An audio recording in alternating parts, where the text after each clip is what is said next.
Who killed Safi? This has to be the most debated question in Life is Strange Double Exposure.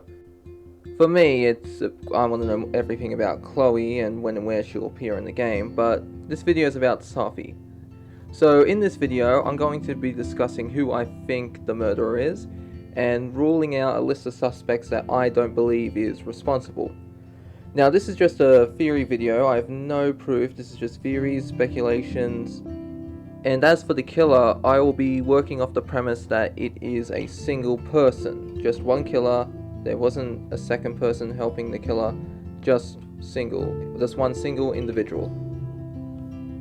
Now right off the bat, we can immediately rule out Moses. And here's why. After Max passes out from taking a photo of an owl, we see that Moses is just coming out of the building. He sees Max and asks her what's wrong. But rather than give an explanation, Max quickly runs off to where Safi is and finds her dead. Then Moses appears shortly after, and he calls the police. Now there is no way Moses could have gotten to Safi in time to kill her and then show up behind Max shortly after she finds Safi's body, unless he has powers, which I don't believe he would.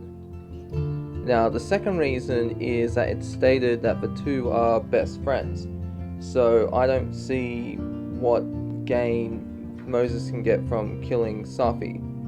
Like, to be fair, you know, friendships have been destroyed in all types of media, films, books, based on different reasons. Money, jealousy, etc. But I don't see that yet. I don't see it at all. I don't see Moses having a valid reason, or even how he could kill Safi. And the third reason I don't think it's him is because he is supposedly one of Max's romance options. Speaking of which, this brings us to our second suspect, Amanda. Now aside from the fact that she is the other romance option for Max, we don't know too much about her. And I don't believe that Moses or Amanda will be Safi's killer because they are romance options. I mean, can you imagine, let's just say, there are some people who don't like Chloe, some people that say I prefer her with Warren over Chloe. Imagine if you're playing this game and you romance one of the characters and you discover they're the killer. Wouldn't you feel pissed? All that time you invested?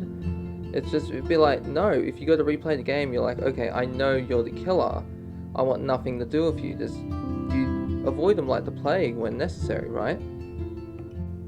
So I can say with 100% certainty, it's not going to be either of them because it just makes no sense to me. Our next suspect is Loretta Rice. And like Moses and Safi, I don't believe she's the killer.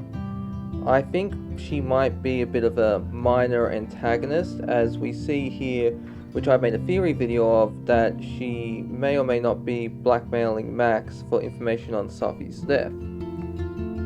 A bit of a side tangent here, but I do believe that she was able to find out Max was from Arcadia Bay, and depending on our choices will reveal that we were there when the storm was destroyed, or find out we were in the bathroom when Chloe was shot and could possibly spread that around, because like even Safi doesn't know where Max comes from, so that'd be interesting to see how if you're willing to play ball to keep your past a secret, or just say go ahead, I have nothing to hide, and have Max's past exposed, at least not all of it, but just certain events. Now we see in the double exposed trailer that there's a broken door and Max is looking in and investigating, and this may or may not be her place where she's staying at the university. I'll have to look into it more, but if it is where Max is staying, I can imagine Loretta trying to figure out who killed Safi, and if Max is the main suspect, she could break into her house and is trying to find clues or proof as if whether or not she believes Max is the killer. Well, I mean, assuming she's breaking in, she would believe that Max is the killer, but maybe depending on our choices, she could turn into an ally. And if we choose to keep stuff from her, she could be like, okay, Max is hiding something, I'm going to figure out what, and then she decides to break in and figure out and see if there's any evidence that's shows that Max is guilty of Safi's death. Now, the next suspect I'm on the fence about would have to be the detective. Now, for this video, I'm going to call him Detective Vermont, as we don't know his name yet, and I stupidly believed that was his name for a brief time. So, thanks for whoever you were in the comments, you corrected me on that, and I was like, dang it. I was just so excited to finally read something off the badge. I was like, yeah, that's his name. Now, Detective Vermont has every good reason to suspect Max, and I don't hold it against him. Max was the first one to discover Safi's body. There were footprints leading from where Max was when she woke up to Safi's body, which I'll cover later in the video. And there was only one set of footprints, so there's no other set, there's no gun, there's nothing. It's almost as if the person who killed Safi appeared out of thin air and then vanished. Like Tristan in the Life is Strange comics, if you've seen those, he can become intangible. And the reason Max can see him in those comics is because of her rewind power. Or it could be the fact that she's in this alternate universe. Now, I've made a theory video before about someone trying to frame Max, and it could possibly be the detective. I'm reminded, as I was making this video, I'm reminded of a game called Heavy Rain, and in that you play as 4 characters, and spoiler alert, one of them is the main killer. And what this character is doing has been going to the victims of what's called the origami killer and pretending to take an interest in the investigation. But what they're really doing is gathering evidence of the past crime, so that way no one can track them down. I'm saying they because I don't want to spoil it in case none of you have played it, but then again I did spoil it by saying it's one of the 4 main characters, so whoops. But that, I think, could be a good reason as to why this guy is planning out everything. He picks Max as his scapegoat and decides to frame her. And then Max ends up investigating, and with her power she's able to find evidence, and this can be a big problem for him. So maybe we could be put in a situation where he tries to kill Max. I don't know. Or maybe he isn't the killer at all. Maybe it's this alternate version of him. If you take a look at his face on the right, he's clearly in shock, yet him on the left, he just seems pretty chill about, like, he knows what's going on. Now, you could make the argument that the one on the detective on the left isn't reacting to the one on the right. This is just him in a certain place in his reality talking to someone else, and we see how he's interacting with them. Or maybe Max is showing the detective, okay, this is why I'm innocent. It's like, I got this power, and he shows her. And she shows him, my mistake, and he's like, what the hell is going on? Because if you look behind you, back at that picture with the gun pointed at Max, we see the background is very similar. So could this be the moment in the game where Max is, we get to choose to reveal our powers to him? Because it's stated from the developers, or was it Hannah Tell? I forget which one, but one of them said that Max has the option to reveal her powers to Moses. So if we get the option to confide in him, who's to say in this moment of desperation we can't show the detective an alternate version of himself? I mean, that would just be awesome. Like, I think it's like this guy's like, you're the suspect, and you show him an alternate version of himself. It's like, yeah, what do you got to say now? Huh? Nothing. I just blew your mind. Speaking of mind-blowing, what if the person responsible for Safi's death is Max? Now hear me out. Now when Max takes a picture of an owl, she ends up passing out. Now when she wakes up, her nose is bleeding, and Moses ends up seeing her. Now when Max goes to check on Safi, we see that there's one set of footprints going up to where Safi is. And the footprints end very close to Safi. So how do we know that Max didn't kill her? or at least a different version of her. Now, I'm not talking about from an alternate timeline. Here's what I think's happened. Now, we know that Max gets nosebleeds whenever she uses her powers. So what I think has happened is Max might have ended up using her power to rewind time. Like, she ended up discovering Safi dead, and so she rewinds time to save her life and stops the killer. But in doing so, she ends up causing another disaster. So she knows that she has to let Safi die, as what happened with Chloe is repeating itself. So she travels back, so she uses the photo she took of the owl to travel back in time. I don't know how she might do that, as it's not a Polaroid, but maybe she can do it. But let's say she does. She does that. She takes over her body for a brief period of time. And yes, you can make the argument she can only travel within a certain distance, as the first game shows she can't travel outside the Polaroid. But this game has shown us that Max's powers are evolving, so who's to say they're not evolving again? She's able to manipulate time more.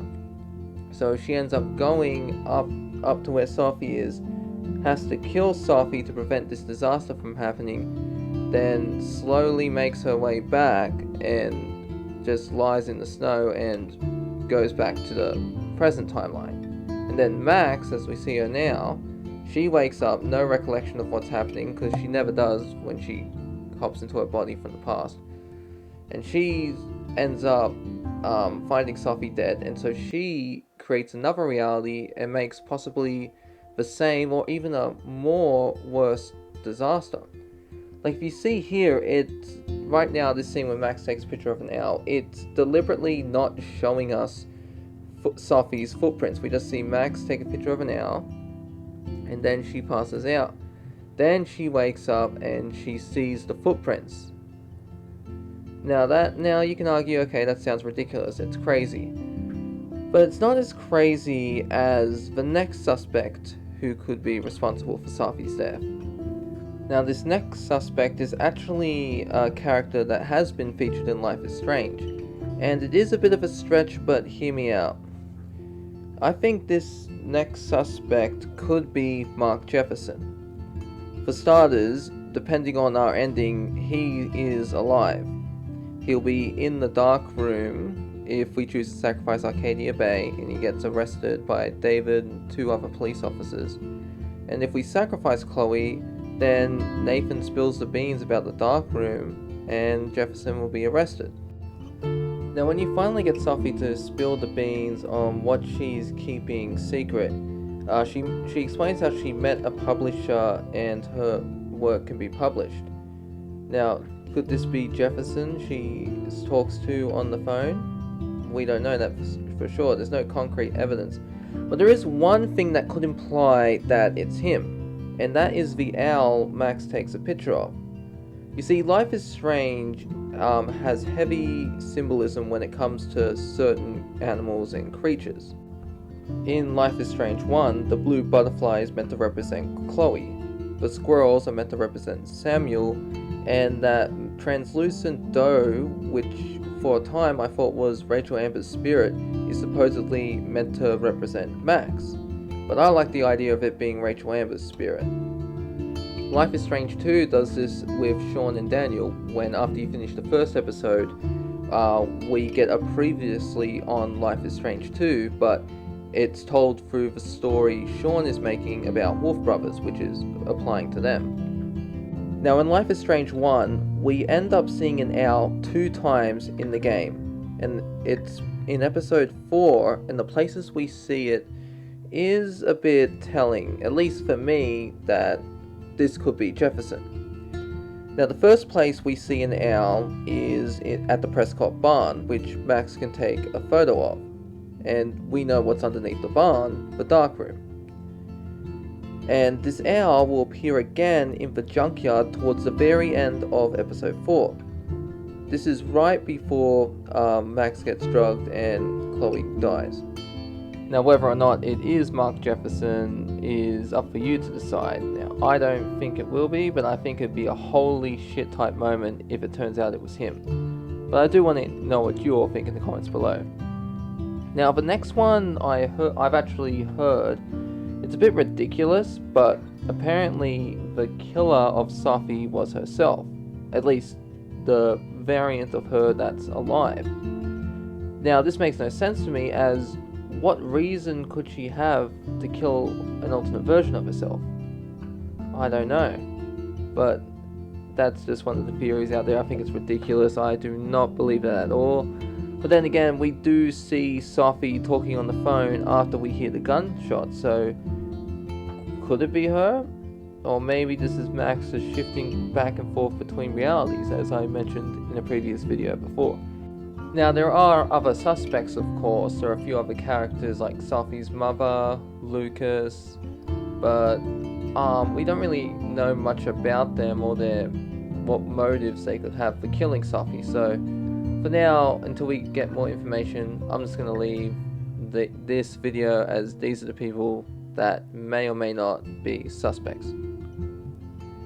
Hey everybody, this is TotalGamerJunkie. I want to welcome you all back to my channel. So in this video, I want to discuss my reasons on why this may be the last Life is Strange game from Deck 9. Now, I want to be clear, I don't mean the last game as in the last of the series, that they're going to stop it here. No, I think this game is going to be the last in the series that they're going to stop doing what's been established by previous games. Let me explain. Now, the point of all of the Life is Strange games is, up until Double Exposure, has always followed a singular character on a singular journey, beginning, middle, and end. And regardless of what your favorite game is, or if you didn't like some of the other entries, I believe that they've each done a good job establishing a story. Now, after Life is Strange 2, the rights got sold to Deck 9 from Square Enix, or they gave them the rights. I'm not sure how that works. But Deck 9 did something that Don't Nod wasn't going to do, and that's bring back a character and tell another story. Now, this wasn't just any character, this was Chloe Price, and I know people are going to say, oh, but David made an appearance in Life is Strange 2, and I do plan to explain it. You see, David's appearance was just meant to be closure for us fans of Life is Strange 1. That's why we'd sacrifice Chloe or Arcadia Bay. And David, being in episode 5, will acknowledge our choices, and we get to know what happens to Max and Chloe. And depending on, as Don't Nod said, just like Deck 9, there is no canon ending. So what little information we get, we piece it together in our heads. We think, okay, Max and Chloe are off doing this, and we speculate, okay, where would they go, what would they do with the little information we have. Now, what's interesting with Before the Storm, this was Deck 9's first Life is Strange game. Chloe wasn't intended to be the main character. There were talks about making Frank, even Victoria, the main character.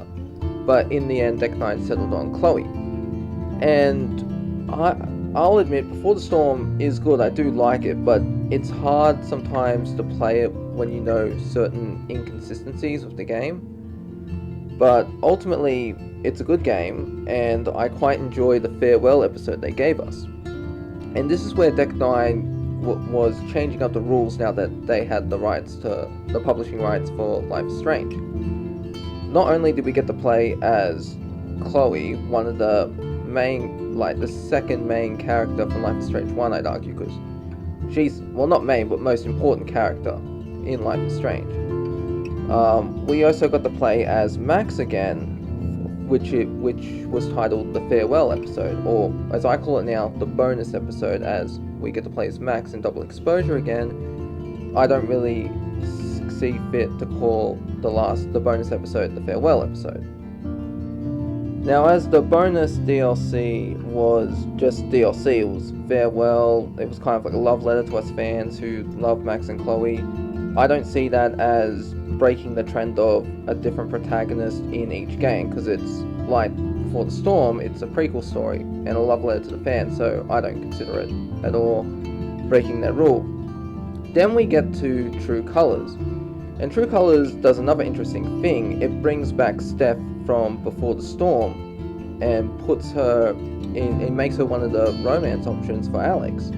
So you take this character who you can, or you can even choose not to interact. There are certain points you have to interact, but ultimately you can ignore Steph for most of the game if you want. But True Colors puts Steph in an important role, just like the other romance option, Ryan, and they're helping Alex figure out how, like, who's responsible for Gabe's death and why it's happened and everything surrounding Haven Springs.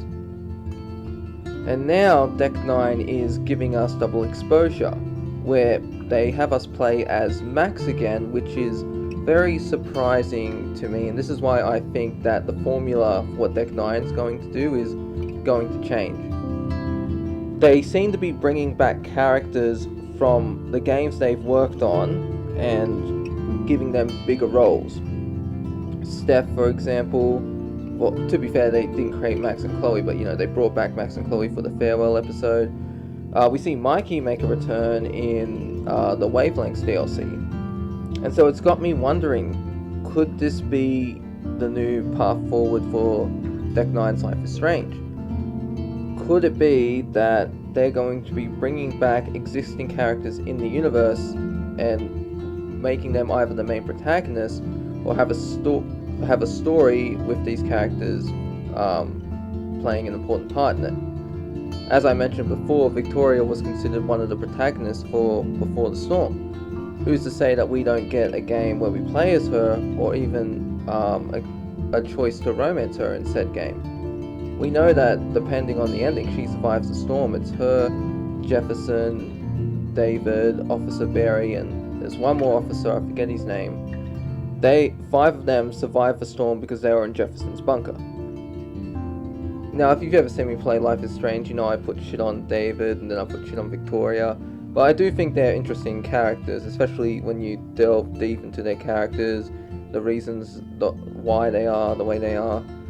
It'd be cool to play with them and see them different, see how their personalities change in the new installment of Life is Strange, or even have them as play major roles and have them help your main character in a game.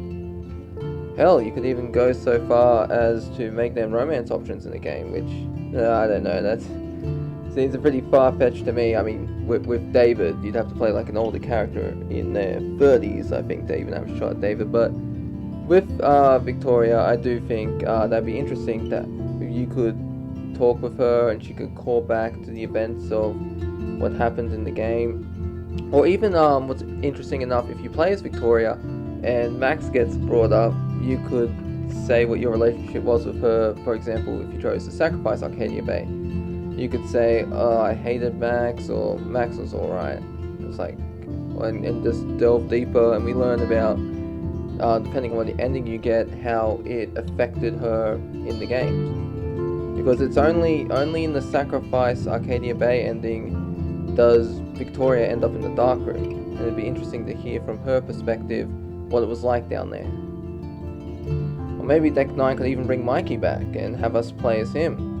I think he's an interesting character, and just like Victoria, he has his own share of trauma from the storm. His brother ended up dying in it. And you can see, when you compare Mikey in Before the Storm and then look at him in Wavelengths DLC, you see that he's like got more muscle on. He looks a lot like, what's his brother's name? Drew? So it'd be pretty interesting to play as him, or even have him be a romance option for a game. But whatever Deck 9 does, I do believe this is what they're going to be doing. They're going to be making new games, but they're going to be focusing on their characters, whether they're the main character, a minor character, a major character. I do think they're going to start focusing on that. But anyways, that's the end of this video. I hope you enjoyed it, and if you got any theories you'd like me to discuss, let me know, because I'm kind of running out of videos to make because there's not really much information, so I'm just saying them off the top of my head. But please let me know in the comments below. If you have any ideas or suggestions for me, I'll give you a shout out and I'll give you my thoughts on your theories. This is TotalGamerJunkie, signing off. Hey everybody, this is TotalGamerJunkie. I want to welcome you all back to my channel. So in this video, I'd like to discuss with you how many endings I think there will be in Double Exposure. Now, obviously, the answer will be 2, and the reason I think it's going to be 2 is because as we see Max shifting between different realities, there's going to be another disaster with the red and blue moon and the black clouds coming in one scene in the trailer. I do think though, I've actually been pondering this for a while. There's been a lot of speculation when Max shifts between timelines. She shifts between the timelines where she sacrificed Arcadia Bay and the other one where she sacrificed Chloe. Now, I actually don't think this is going to be happening. I think that no matter what happens, what timeline Max is in, whether Safi's alive or dead, all she did was change Safi's fate. The fate of Arcadia Bay is still the same. Chloe is either alive or dead, depending on your choice. And as Life is Strange 1 has shown us, there is a limit to what Max can do. She's not overpowered, she has limitations, and that's what I like about her powers. I don't want her to be an OP character, because I can't really stand OP characters. It depends on if they train hard enough and then they get to that point where they're OP, okay, but just an outright OP character, it's not for me. Unless they're written really well. Now here's what I think is going to happen, just off the top of my head. Max is going to figure out who the killer is in the timeline where Safi's alive. Where Safi's dead. Then she's going to go to the timeline where Safi's alive and stop Safi from dying there. And this will cause the disaster to happen, and I thought it might be due to the 2 moons, it's going to cause the ocean water to rise up, because the moon, the position of it controls high tide and low tide. So I thought that maybe all of Calder University would get submerged in that. It's going to get synced, but I can't remember your name, but one of my commenters mentioned that they think it's going to be a meteor strike. It's going to wipe out the university, as this happened in the beginning of when Max passes out for the first time after taking a picture of the owl. You see she has another vision, and you hear it's a broadcast, it's an emergency, this is not a drill. And even they show us in the gameplay, the first part where we see Max move around and talk with Safi and Moses, they talk about the asteroids. So that could be some clear foreshadowing that shit's gonna get real. And now Max will have to save one of the 2 timelines. She either saves the one where Safi's alive, or the one where Safi's dead. And I think the one where Safi is dead, that's where Max can be in the romance with Moses or Amanda. Because I do see him, it's similar, it reminds me of our True Colors, where Alex is able to bond with Ryan and Steph over Gabe's death, and this loss helps the characters bond with one another. So that I do think the romance options are in the timeline where Safi's dead. But and that's actually pretty interesting too for players who haven't played the game, or players who want to see how these new romances work. That put you in a pretty interesting position. Okay, you want to save Safi, you don't get any romance options. You want to be in a relationship with the person you chose, you gotta go to the timeline where Safi's dead. And especially that, as I brought up before, I don't think that switching, it applies to Chloe too. Can you imagine if you're switching timelines, and okay, you're in the one where you sacrifice Arcadia Bay or sacrifice Chloe. Let's say you sacrifice Arcadia Bay, and your Max is with Chloe, you're not pursuing a romance with Amanda or Moses. If you want Safi to live, then you'd have to go to the timeline where it would be Arcadia Bay is alive and Chloe's dead. And I just think that's stupid. A lot of people are not going to do that, because a lot of the reason this game is getting hyped it's getting hyped up because of Max and Chloe. So I just don't see now I don't see Max when she switches between timelines. It's the ending of Life is Strange 1 will change. No, this is just Safi's fate being changed. That's it. Whatever choice you make in Life is Strange 1, that's still going to remain the same. Hey everybody, this is TotalGamerJunkie. I want to welcome you all back to my channel. So in this video, I want to go over what the fate of Arcadia Bay, well, specifically the state that Arcadia Bay will be in, depending on whether you sacrificed Chloe or sacrificed Arcadia Bay. Now obviously we know we sacrificed Arcadia Bay and Chloe lives, and the bay is completely destroyed. But if we choose to sacrifice Chloe, Arcadia Bay is alive and thriving. For this video, I'll also be using the Life is Strange comic as a reference, as we know more clearly about the fate of Arcadia Bay in the comic versus the game, where we get a bit of information, a little snippets here and there. Now, in the first issue of the Life is Strange comic series, it takes place 1 year after the events of Life is Strange 1. And we find out from the news that the Prescott family has opened a foundation and they're funding a relief effort to help rebuild Arcadia Bay. Sean Prescott mentions how his son Nathan died in the storm and how it will take many years to rebuild Arcadia Bay, but it's something that needs to be done as a way to help the survivors have a home again after they lost it to the storm. Which to me, obviously this is a PR stunt, because Arcadia Bay is his city, and without it, what does he have? He has nothing really. He's got his family, but if he can't control the city anymore, then what's going to happen? Because the Prescotts have owned Arcadia Bay for generations. Now, what's pretty interesting about this first issue is it's explained that no one knows that Nathan Prescott was involved in helping Mark Jefferson and the Darkroom, none of that.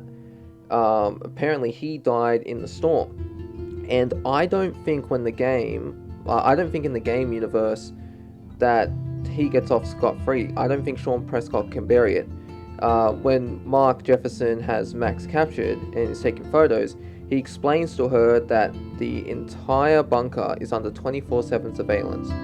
So you're telling me that, because we know that David has 2 police officers, they arrest Jefferson when he's taking pictures of Victoria, they all survived the storm. You're telling me that David is not going to get all the evidence, you know, because he was able to track down Max, and he was able to track down Max in the dark room because he found the evidence board that she and Chloe put together. So, and David, you know, despite what you may think of him, he's a pretty smart guy. Like, he knows he was investigating, even though he was investigating in, I'd say, the wrong places at the time. He knew that there was something going on, and he was trying to put it all together. So I do believe when the time came and Jefferson got exposed, and you'd have to get some authorities from another town over, they'd have a look in the dark room, they find all the photos, and the video recordings from the security system in there. And I do believe that they would use this also to let people know, okay, it wasn't just Jefferson, Nathan was involved. And so the Prescotts would be in deep shit, because there's a thing in the game, I don't know if you notice it, but the Prescotts bought the fishing rights. Like, fishing was the main source of income for a lot of people in Arcadia Bay, and once the Prescott family bought the rights to that, a lot of these people went out of business, so they lost their job. So I don't believe that anyone, when Arcadia Bay is destroyed, I don't think they helped the Prescotts rebuild, because it's like, this is a guy that ruined the town, cost people a lot of people their jobs, and when they find out that his son was involved with Mark Jefferson in this shady shit involving the darkroom, you expect me to believe people are going to help rebuild? No, like, why would you? Like, if I had a child and a daughter and she was in the darkroom, and eventually this guy Sean Prescott's like, okay, I need people to help rebuild, I'd be like, screw you, no. I want justice done. You're corrupt. I want to see you brought to justice. and your family needs to answer for its crimes. Like, you have to take responsibility for your son's actions. It was your money that helped pay for the darkroom, after all. Now, even if by some miracle Nathan is able to get off the hook, even though he's dead, like his reputation remains intact, we learn that it was actually Sean Prescott that brought Mark Jefferson to Blackwell. So when an investigation happens and people learn that, they can make the argument that, okay, it was Sean Prescott that brought Mark Jefferson here, allowing him to drug all these girls in this sick dark room. It's like, I want charges pressed, especially if the families that would come out, they'd be like, okay, I want justice for my child that suffered at the hands of Mark Jefferson because of Sean Prescott. There's got to be accountability, and it doesn't matter how rich you are, eventually you can get caught. Being a billionaire doesn't mean you're above the law. I mean, yes, in certain circumstances, but ultimately, when something gets out of your reputation, then that's it. It doesn't matter how much money you have, it's not gonna end up saving you. Bad press will always be bad press. Good press will always be good press. I mean, it's a lot more complicated than that, but you get the idea. So that's the gist of it for Sacrifice Arcadia Bay. In the comics, it's going to end up being built, and in the game, it's destroyed. Now, we do see it again in Life is Strange 2. Towards the end of episode 1, we get a brief look at Arcadia Bay, and depending on our choice,